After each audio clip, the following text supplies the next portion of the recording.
YouTube? We are back with some more commentary for y'all. I'm joined by my pinhead, the TJ man. I don't know how good that came through the mic. I don't know if We'll the video find out. broadcast. We'll find out when I edit this. But we're back with some matches for y'all. This week we have a good amount of variety, I would say. So hopefully something for you guys to look forward to. Yeah. As always, these matches were taking place at Sully's Abode, which is a shop we're at every Thursday. So if you're in the Chicagoland area, want a nice shop to just like chill, play card games, meet new folks, feel free to check them out. They've got pretty much every local you can imagine under the sun. So I'll link their website and TCG player in the video description down below, along with our socials, which will contain our Discord, our Twitter, our Instagram, our YouTube memberships, and our TCG player affiliate. All that good stuff for you guys to check out if you want to. And lastly, if you haven't liked and subscribed to our channel yet, please feel free to do so. Hopefully these videos have convinced you that we know what we're doing to some degree, even though we kind of, can't read cards half the time. We still kind of know what we do in here. I can't read. There you go. Understatement. But enough business talk. In terms of the match, we've got Mike here going back to the roots, playing his Melga build on the left, going up against Dante playing Bloom. I wasn't there that week, but I know Dante's been really trying to make out to Sully's. He's usually a regular over at Dean's, so nice to see him come out to Sully's and kind of duke it out with some of us. But yeah, without further ado, let's hop right into the round over here. Yeah, it was. I watched part of this match. Dante is definitely I remember when Dante first showed up at Dean's. Yeah. And he was like trying to sort of like figure out where he was like at in the meta because he hadn't played since Yellow Hybrid got hit. Oh yeah, that's right. And he came back in during BT-15 right before. I think. Yeah. And he's definitely sort of found his way. You can tell he's definitely figuring things out a lot more now. He's definitely, from what I've seen so far, he's a good player. So I'm excited to see like the full length of these matches. Yeah. Which we see pretty good starts, pretty good choking back and forth. Yeah, good choking. Players. I mean, like you said, Melga with Mike, he's got a pretty decent stack ready to go with a mat already established. Dante's got, the training that he can use right now. Going into Agitar, which is pretty good value here because he can use its effect to play something out. I think this is pretty good too, because if you get an early lead, like sort of like head start going against Melga, and you try and like just sort of start swarming the board a bit, Melga can definitely start, like you force Melga to have to come out and start trying to do something. You go for 2 and a Bloom. That's pretty good. We'll gain 2. Okay, that was Keeps turn. Yeah, very solid. That was actually a really gas play. Solid sequencing from Dante here. Hits 2. It's like a Gabu X and another low end body, and then drops a Mimi. Checks at 14. Which, like you're saying, right? Like Melga sort of has to just do something now. You kind of put them on the back foot, which is where they don't like to be, and sometimes I can force them to make suboptimal stacks, just kind of pushed out for the sake of doing something. Yeah, and I don't know if Dante runs any aces, but I do also love the fact that he's leaving that Sunflow out there does give him the option to use like the Lilymon ace potentially. Not sure if it'll really do too much, but it can definitely just sort of a nice option to have. Sure. So we see Werguru ace come out. We'll kind of declare that effect to go on top of the Bloom Lord, so Bloom can't suspend next turn. Yep, we'll go Sagittarius mode then. Which there's nothing to... It only bounces level 3s, I think, on Evo, right? Yep. Well, now there's something to bounce. Okay, there we go. That's bounces a 4. So, unfortunately, Mike does not have battle protection. He kind of had to make an unoptimal stack here. He's definitely missing some pieces. Well, I guess he doesn't. He does have it now with the Sagittarius. Yeah. He's got to strip 2, but if he strips the... Yeah, that's going to be the ace, so he's going to lose memory. Yeah. But Bloom is locked down. It can't suspend. Bloom is locked down. That is true. If he has like something to Evo over it, he can definitely still do something about that Were Ace, but otherwise the Bloom's just kind of sitting there. Ain't really gonna do too much right now. Another training, it's not bad. Something when I want to ask for the viewers, people watching. I know we have a rough relationship, you and I. I'm always very aggressive with you, and it can be difficult for us to find an even footing. But deep down, I care about you and what you think. It's important to me. Yeah. And I don't know why I went Southern for that. That just made it more disingenuous. Anyways, do you guys, and this is something I want to talk about with you, that I think we've discussed a little bit, Ben. Are you guys interested in faster matches if the match is a blowout? Like if the match is just a really quick 2-0 from one side where you don't really get to see the other deck do anything. Like, was that something that people... Because I was thinking about this for a while. I know we've talked about it a little bit. We tend to try and steer away from those to try and pick the more, at least recently, more so, I think, rather than before. Yeah. Because we have so many more matches now. We have other content going up where we try and pick matches that tend to have more of a back and forth dialogue. But I don't know if people would still be interested in just seeing those faster matches, just to like see a video, just sort of like see like how hard a deck can pop off, even if the other person's just bricking. So I figured I would just pose the question to the community and just see what people think. So we see Mike, while we've been talking, go into a EX1 Melga, which for those of you who don't remember, on Digivolve for every it's every 4 cards. It's every 4 cards. He's Mirage. He's basically Mirage. Use the X anime effect of an Amalga to bounce the lowest level, which is pretty good. And then on top of that, he also bottom decks something that has an on deletion effect, I believe. Or bottom decks or bounces the hand. I can't remember which one. Bottom decks. Okay, that's what I thought. Yeah, but yeah, no, back to your point though. I think we're in a pretty good spot where before we were kind of just like, we would take any content that we could get. Yeah. Now we're in a sort of better spot where, thanks to your guys' support, we've gotten to a point where like content is a bit more plentiful. Sully's in particular, the shop and locals has grown to a point where we're getting like 4 or 5 matches a week.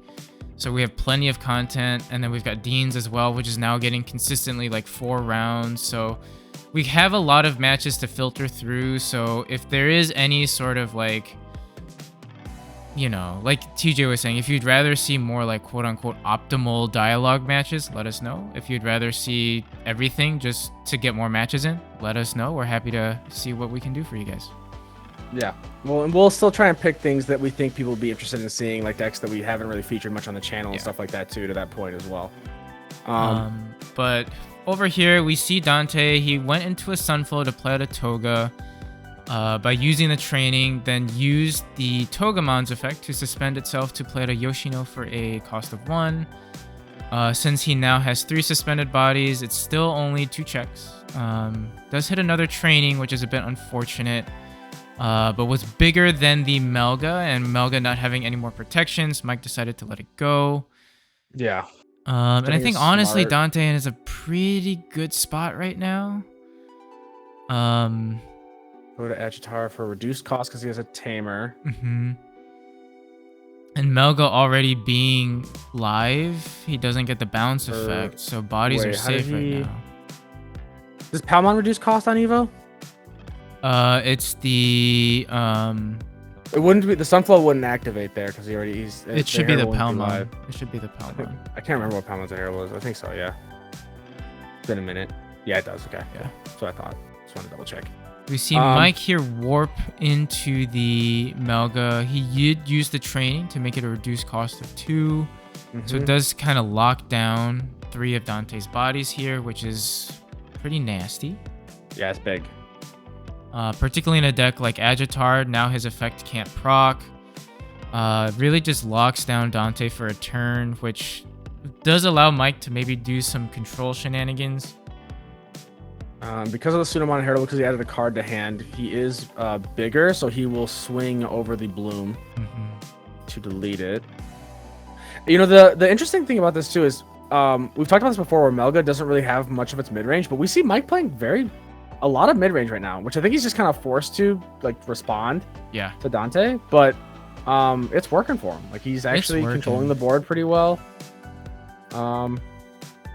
But he's definitely hurting on the aggression side, where it's just sort of hard for him to really make a good push. Yeah, I mean, Mike is just a really good pilot in general. So like, if there's anyone to kind of weasel the way through, I would bet my life on Mike. But also too, like that being said, I think you still rely very heavily on like the pieces that you draw, and Mike's had the pieces that have helped him out. Like the Were Ace was, I think, probably one of the few cards that would help him out. Yeah. Being able to warp into the Melga also probably helped, and being able to keep turn with the training again helped with that mantra. So I think overall, nice. Ooh, HP into Hydra. We'll suspend the Melga. Yep, so suspends one Digimon on Evo, and then when Punishment becomes suspended, if you have... He should gain a memory for each other that he has suspended. Planet or fairy that he has. Well, it's just... I don't think it has to be suspended, right? I think it's just for each other planet or fairy he has. Unfortunately, I think he might have forgotten or didn't realize that if you suspend Melga, it just restands. So I would have maybe considered... No, it's suspended, you're right. It is each of the suspended vegetation or plant or fairy, so he gains one memory, which he did. And then Quartz. Quartzed. Okay. Okay, that's good. And then gains back the memory. Now, Toga and Yoshino should also be suspended, though, correct? I think they forgot. Yes, Quartz should suspend everything on Evo. Everything. So, yeah. We'll see if it matters, but I mean, this is a good play in the sense that like Mike really can't do a whole lot. Protoform. Outside of Protoform, which is pretty darn good, because if Quartz were to swing, we'll lose the form memory, but yeah, I think really now is just a matter of the issue is even if there's 6 bodies on board, or 7 bodies including the tamers, so you would still trash the top card of security, no? Yeah, he'll just win. Because he'll swing, he'll trash top card of security, and it'll swing for game. He's probably just... Oh? Hammer Spark, gain a memory. What's Mike gonna do? Training. Pick up the Garuru. Oh, the Omni X. Omni X could have done something. That's what he needed, because that would have bottom decked. Well, it would have bottom decked the lowest level, correct? Oh no, it would have. No. Sorry, no. It's highest. The highest. It's highest. Yeah, that would have got. Yeah, and he has. Yeah, so it would have gotten rid of the Quartz. It would have given a lot of memory over. So it would have gotten rid of him. So Dante probably would have been okay, but he would have lost 4 memory on a swing. So yeah, just swings, trashes, and then that's game. Yeah. Okay, that's game 1. Nice. So what is your opinion, right? Like, obviously this is just one game, but I mean Bloom is still very good. I still think like it did get some pieces in BT-15 with the Pal X, Toga X, and all that. I feel like kind of flows more with, and Rose X with like that whole Rosemon package, right? I don't think those have a utility in Bloom, but Pal X is still really good. Quantumon is still really good in Bloom too. How come we have not seen Bloom do much in recent regionals? I think couple of things.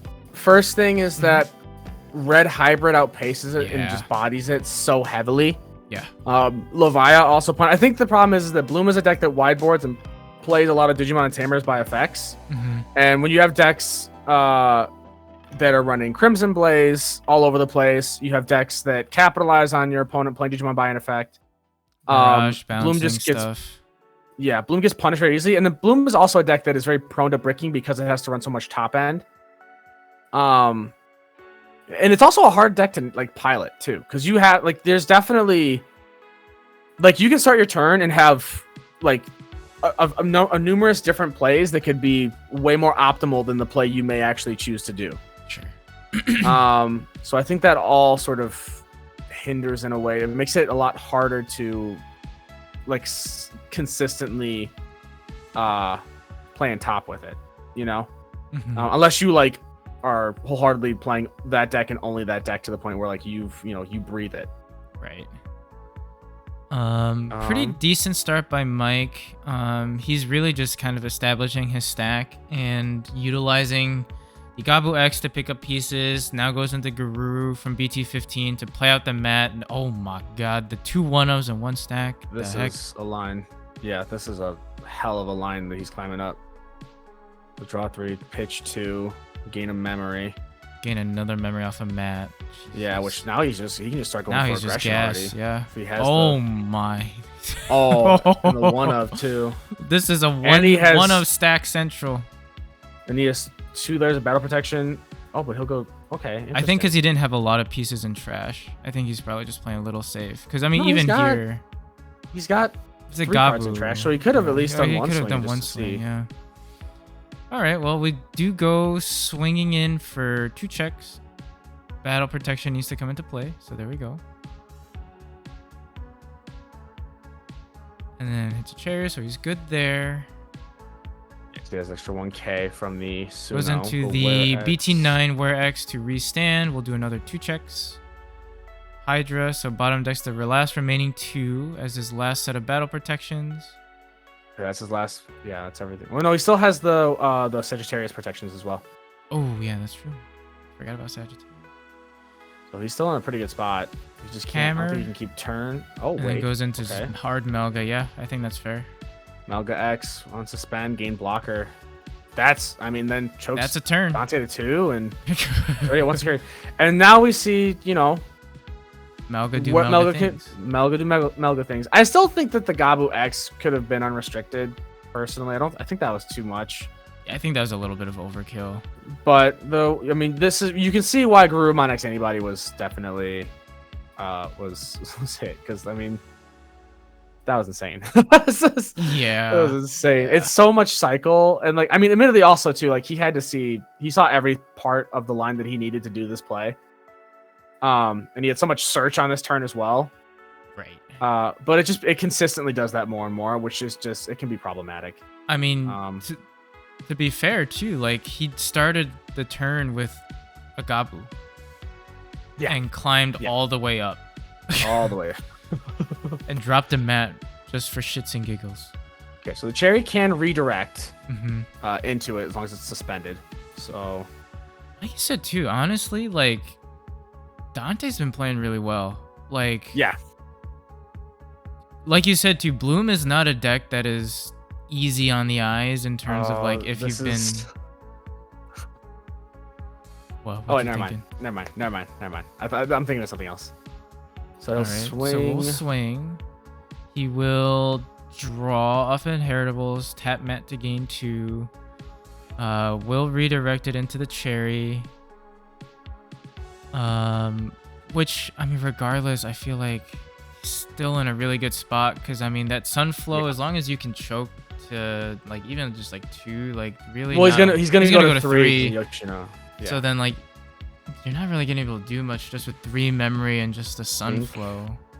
Mike's thinking about just passing, but I think he's also thinking about doing Omni X to just. Oh, is that a Blitz Omni in hand? There's a Blitz Omni. Yeah. Okay, go ahead and swing for the last check. All right. So I'm realizing. Yeah. He has the Omni X in hand, I'm pretty sure. I think he added it. I think he had game there. I think Mike told me about this before, that I think he had... oh, he could have swung with Blitz Omni and then went into the Omni X, right? Yeah, he could have roosted with Blitz Omni, swung X Anybody Evo into Omni X. So that's the BT-9 X Anybody, not the Proto. Yeah. But yeah, I mean, to my point earlier, right? I think like Dante's doing a really good job at just piloting a deck that, you know, one missed sequence, you could kind of ruin your entire combo play. And he's seeing lines of play that like I feel like pretty decently like experienced Bloom players are seeing. Yeah. Mm-hmm. Yeah. I think the other thing too is like this is what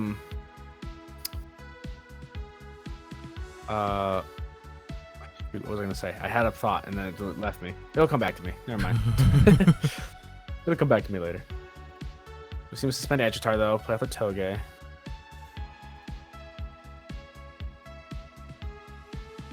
Oh, that's what I was saying. I think the other reason that Bloom has not been doing very well either is that it's a deck that wants to build on board.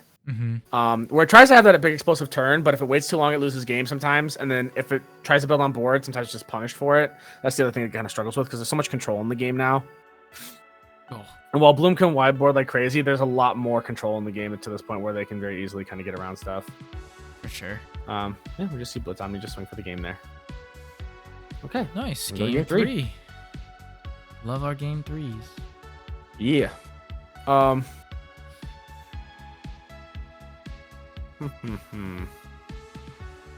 I do think that this meta is very interesting. You know, as we've seen, and I think I've alluded to this in some of like the weekly recap videos too. Like this meta, it's pretty much anybody's game right now, as long as you're very comfortable with your deck. You know what the ins and outs are. You can pilot it well. I was the gonna matchups are very winnable.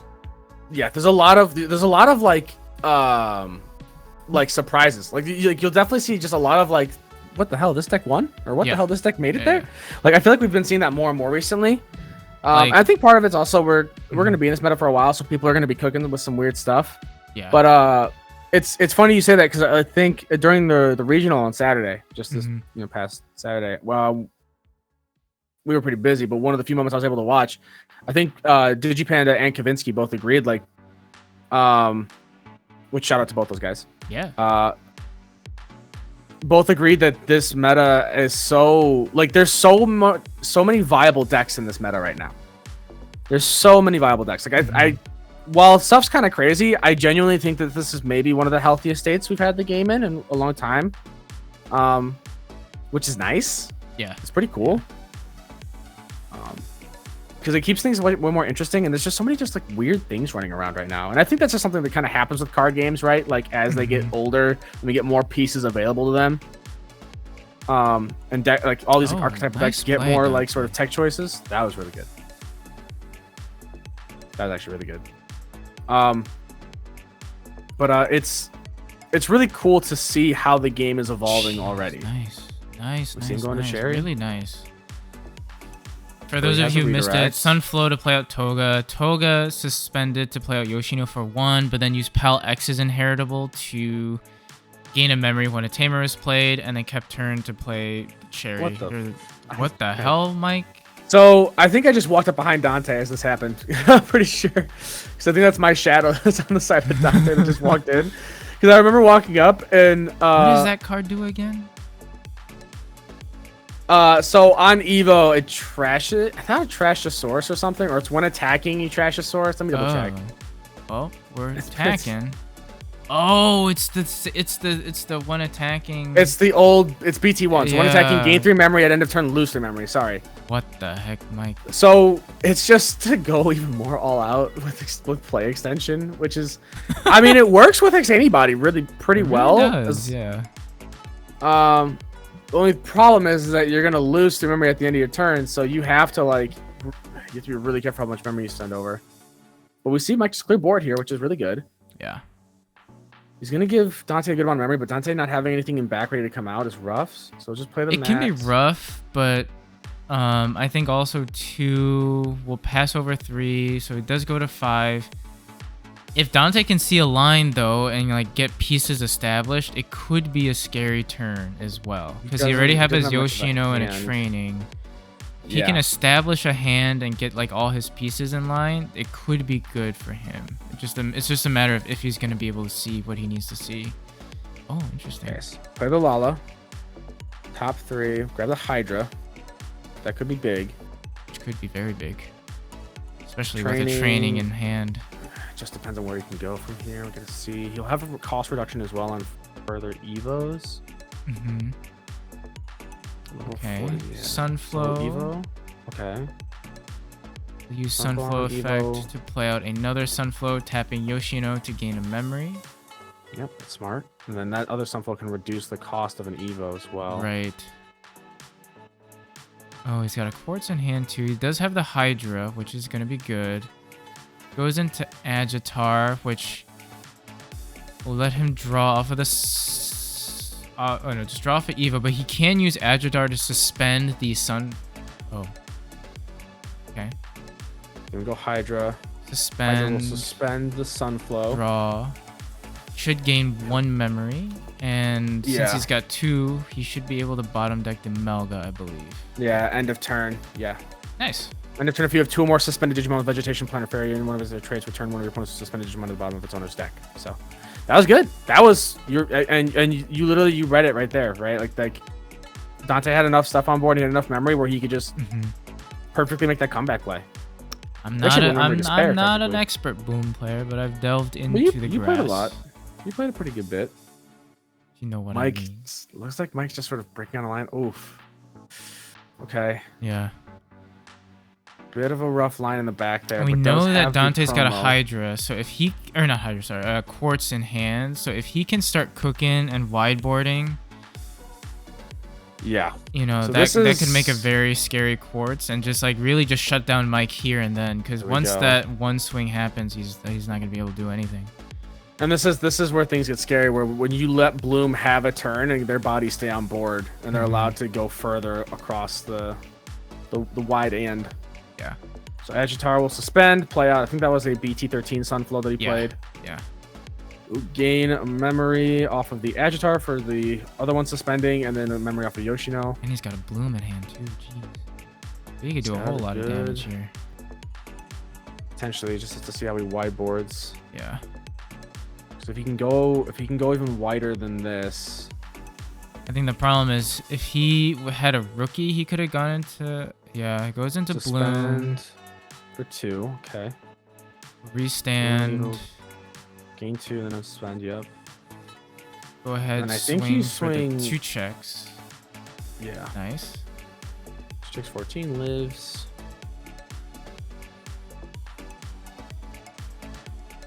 Here I just feel like honestly just drop a rookie for 3 or something. Choke Mike to 1. Even if he, I would say if he were to say go into like, okay, swings with Hydra.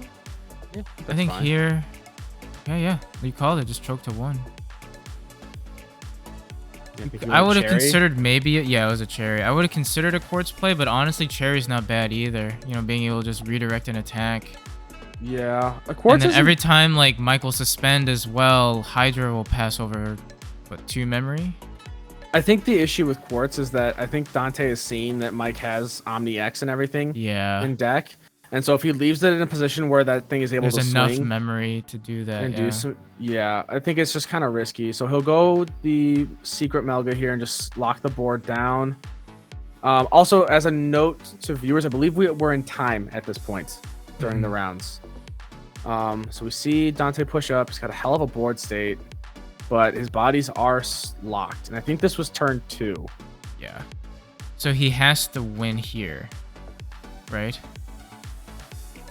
He either has to win here or just keep Mike from winning and then. Well, he does have. I think we saw that he did have a Sunflow, a BT-10 Sunflow. If he can go into BT-10 Sunflow, suspend the Sunflow, and start wideboarding and cascading. I don't think he can though. He'll do it. The problem is his other 3 bodies can't suspend, so he just can't really gain anything extra out of them. His best bet is to go up into another quartz. Like if he were to have, for example, like a Blossom.